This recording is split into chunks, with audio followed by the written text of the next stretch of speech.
जिस्निथि गायसनथाय सान बड'लेण्ड मुलुगसोलोंसालिनि बे गायसनथाय सानाव आंबो दिनैहाय बाहागो लाफैनो मोनदों आरो बड'फा उपेन्द्रनाथ ब्रह्मनि मुसुखायाव बिबार बावजेननायनि खाबुखौ आंनो होदों। बेनि थाखाय आङो साबायखर बावो।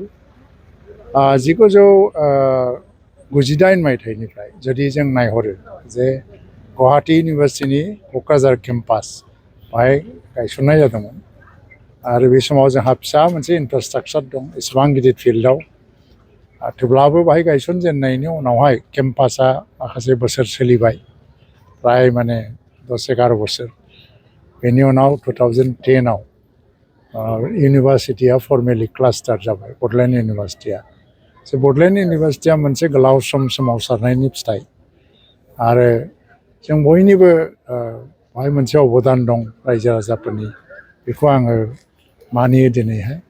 आरो बे इउनिभार्सिटिया दिनै मोनसे premier university, one of the premier university आसामाव, आरो मोजां सोलोंथाइ होगासिनो दं। आरो बिनि जिखिनि मोनसे लेन्डस्केप, गासैबो नुथाय, सोरगिदिं जि मोनसे समायना मोनसे नुथाय, बेयो मोनसे मोजां इउनिभार्सिटि जानायनि लामायाव दंगासिनो दं।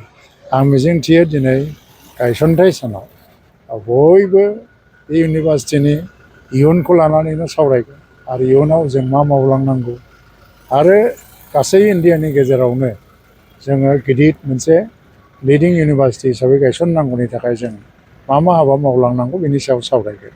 दा बयनोबो इउनिभार्सिटिनि बेजों लोब्बा थानाय भाइस चेन्सेलर आहूजा, लोगोसेयैनो बिथांनि गाहायाव जायफ्रानाखि फोरोंगिरि हिसाबै मावगासिनो दं, गासैबो नन टिचिं स्टाफ आरो फरायसाफोर गासैनिबो दिनैनि बे सानखौ लानानै आं गाहाम हामलायनाय जासियो।